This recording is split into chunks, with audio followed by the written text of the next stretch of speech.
So Next creature. What do we have on the list, man? Introduce. So Griffin. I'm sorry to be hopping onto something that gives you even more motion sickness, Stephanie, but our next creature is actually one of my favorites as well. The Griffin. Oh, I love Griffins. It's simply because of the fact that, you Hate know, them. In every video Wait. game, you need your trusty Griffin mount. I would love a creature of my own to just Hate support how they that. look. You have no idea. It's like the worst character design I've ever seen. Well, I mean, Okay, can that's see a your pretty hideous design. yeah, I can see your I point like there, but that's not necessarily the like what it newer looks like. What the actual frick is happening here?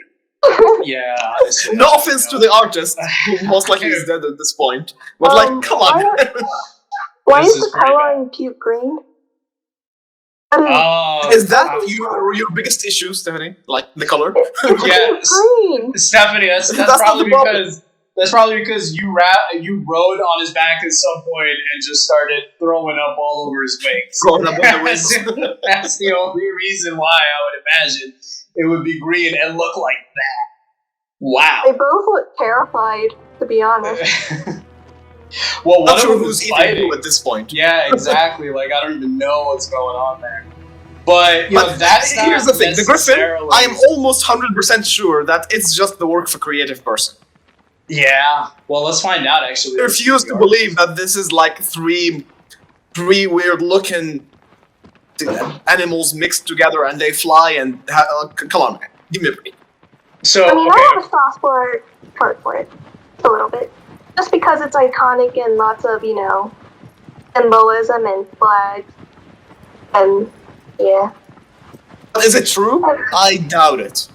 I mean, so, It's okay, actually really common in the English royalty. let's actually look at the facts, like between quotations, right? According to this history article, it's an intimidating blend of two different predators. The griffin was said to possess the body and back legs of a lion, as well as the wings, beak, and talons of a hawk or eagle. So this is another one of those cases where, remember when I was discussing like Mara? Like, I feel like that's made up. This is another one of those things where I feel like, yeah, that does not sound right.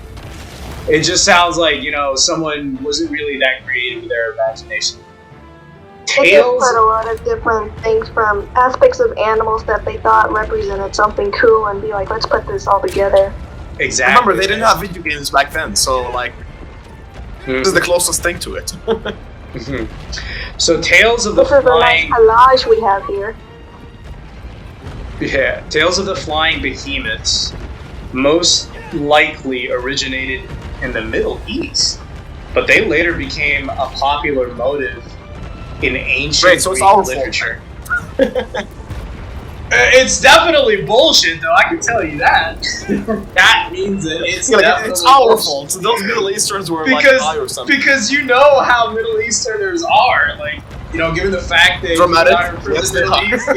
Yep, dramatic, and just always like to make things a lot bigger than they are. They always come up with the craziest It's ideas. fun, so I don't blame them. Like the idea of And this then I podcast. saw a lion, goat, chicken, and it was so cool. Yes, I saw it too. So the Griffin legend was later picked up in the 14th century in a largely fictional travel log by Sir John Mandeville, who described the creatures as more strong than 8 lions and 100 eagles. Griffins were revered for their intelligence and dedication to monogamy. They supposedly mated for life, but they could also... So basically, they just put a whole bunch of idealisms on this creature and said, let's make this a symbol for us. Super strong one, and my family shield has a griffin, so we're as strong as a griffin. I think that's how it went.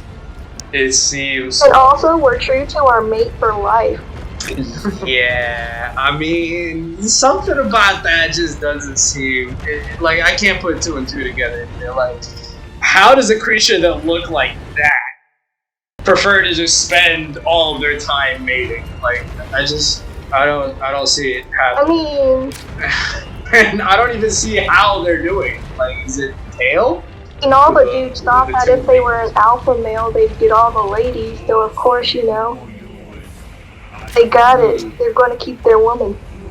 Man, Like I want an intelligent argument. Give me a more like feasible But see, to like argue. they didn't specify the gender here. Like they didn't say if it was like specifically the males who just did that all the time or the females. Man, please do not. We should think that it's a general idea, yeah. And so like I still It's too early for that, man. Just move along. Yeah. So the bees rip flesh with their razor sharp talons, and they were also known to fly their victims to great heights before dropping them to their deaths. That sounds like Eerie. an asshole move. It's okay. Yeah.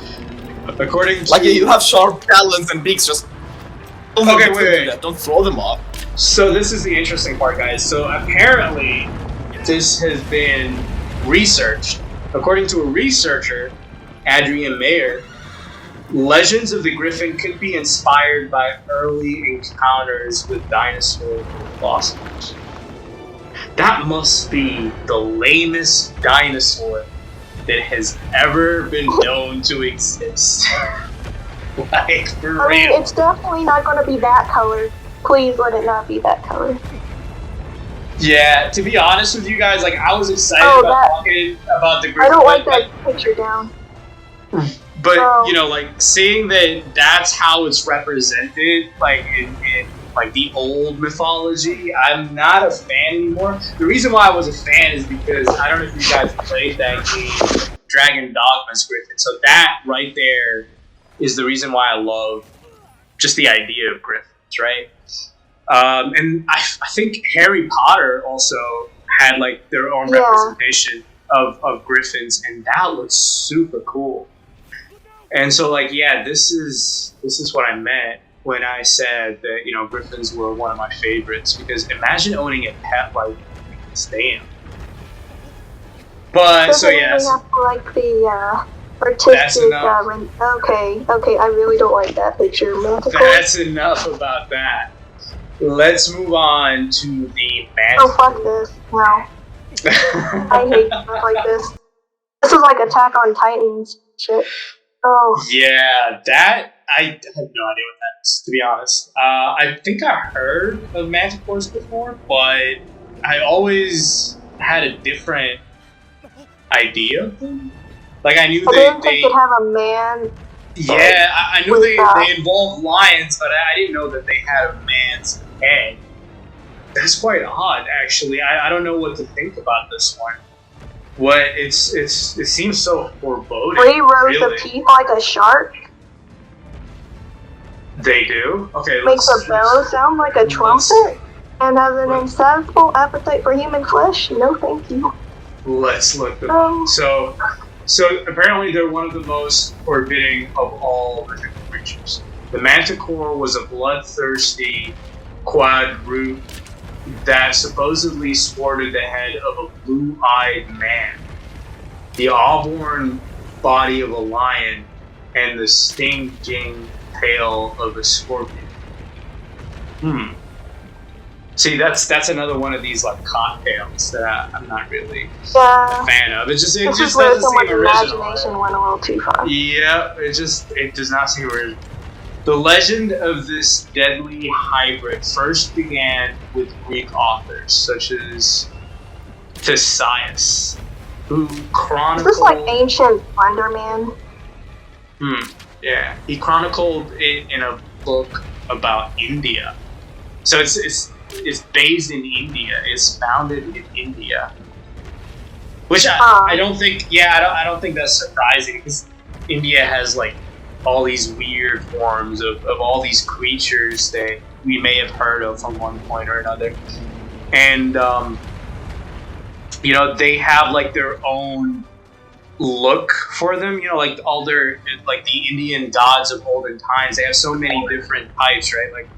For example, what they would consider Zeus from the Greek mythology to be in their mythology, like Vignish or creatures. They have a weird thing about and they have like an odd outlook of their creatures and all that. So yeah, that is not surprising. Actually, they would come up with something like that. Tesias and others describe the Manticore as having 3 rows of teeth like a shark and a tuneful bellow that sounded like a trumpet. I swear, like, I always leave for a few minutes and I come back to the weirdest shit. Like, what's this? Please, explain to me. I have no idea, man. I have never seen this creature before. What is it, like some creepy uncle? Like, my favorite part about it is the mustache. Like, guys, that mustache is just wow. Mustache is like spot on. Like those claws must have some sort of scissors to like style them. I know, right? Yeah. So maybe it's the tail. The tail has a you know what you're gonna love about this? You know what you're gonna love about this, Ahmed? It's actually an Indian-based creature. Film India. And so at this point, it's actually easier to fathom that something like that actually exists. If it's based okay, let's do a little vote. Should we skip the creature or not? Because I don't even know where to start with this guy. We're almost at the end of it. This one's just yeah, after I think here's the thing. Here's what happened. One guy got killed by a hedgehog. That's so embarrassing, so they made up this creature to say, like, yeah, it got struck by its tail and it was such a big creature. Let's give him the benefit whole of the explanation doubt, I could find. Let's give him the benefit of the doubt. Let's actually look at other Manticores. Oh, see, that is what I'm talking about. Like, this is what I know. So, I've never heard of a Manticore with a human's head. But, okay, so there's no mustache. Yeah. No, the thing is, these type of Manticores are older than these newer renditions. I feel like these new, like, pictures are inspirations from that, but it really, I think there's a reason why they changed the appearance. Just looks stupid. Exactly. Yeah, it looks stupid. I mean, the name is cool. I don't think this would work Manticore anywhere. sounds Like foreboding and cool. in under any context, I don't think this would work. Like even in like the shittiest museum of like most random shit ever, I don't think that would be appropriate to have something like that. Scorpion, lion, dragon, devil. That looks like the type of thing that you would see in a nightmare that you just never want to remember again. It sounds like a good boss for a game. Historical museum property. Sounds like a good box for a Dark Souls game. See, like that, I could imagine that in Dark Souls, but in reality, I think someone is just very heavily inspired and was really high, and they're like, "Oh man, I had the worst trip." So, according to the Greek philosopher that came up with this, the Manticore was capable of paralyzing or killing its victims from a distance by firing stingers from its tail as if from a bow.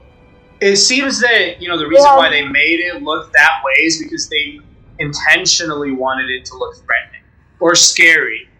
So, like the idea of it is that it's a creature that actually hunts you down. So it's a predator. Yeah, I it wouldn't looks say... like my uncle or something got deformed, had his head mutilated, and put up some kind of weird ass. I mean, if it's like a pedophile uncle, then yeah, that would make sense. Yeah, but I wouldn't really imagine any uncle looking like that. Yeah, that's nasty. But that fine mustache, man.